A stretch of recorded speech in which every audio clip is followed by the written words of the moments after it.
আপনি কি বুঝতে পারতেছেন কিছু? 1 কোটি টাকা না, মানে 100, 200, 700, 1700 কোটি টাকা পর্যন্ত ঋণ খেলাপির মামলা আছে ওদের বিরুদ্ধে। যা শুধু চিন্তা করেন, এরা সবাই বিএনপি মনোনীত প্রার্থী, কিন্তু বৈধ, অবৈধ না। কিন্তু ওরা কিন্তু স্টিল নাও নির্বাচন করবে।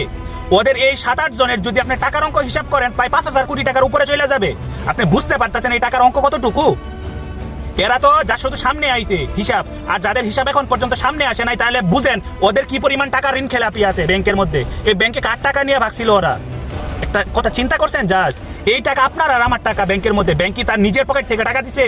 দেয় নাই। এই ঋণ দিছিল জনগণ থেকে নিয়ে।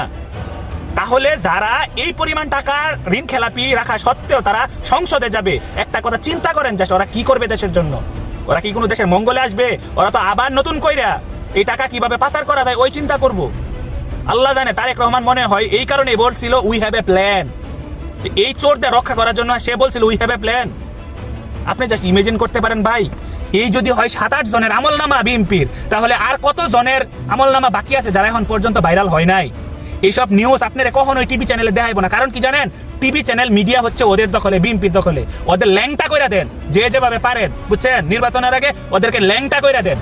যদি হয় আপনার ফেসবুক চ্যানেল, ওইখানে নিয়ে এগুলা নিয়ে পোস্ট করেন। যদি আপনার টিকটক থাকে, যদি আপনার ইউটিউব থাকে, যে যেভাবে পারেন ওদেরকে বিরুদ্ধে কথা কন। কারণ মিডিয়া হচ্ছে ওদের দখলে। কারণ মিডিয়া কখনোই দেখাবে না ওদের। ভাবতেছে ওরা ক্ষমতায় যাবে, কিন্তু ইনশাল্লাহ যদি আল্লাহ সহায় থাকেন আর আল্লাহ যদি চাই, এই বাংলার জমিনে আর দ্বিতীয়বার কোনো চান্দাবাজদের, সন্ত্রাসীদের ঠাঁই হবে না ইনশাআল্লাহ।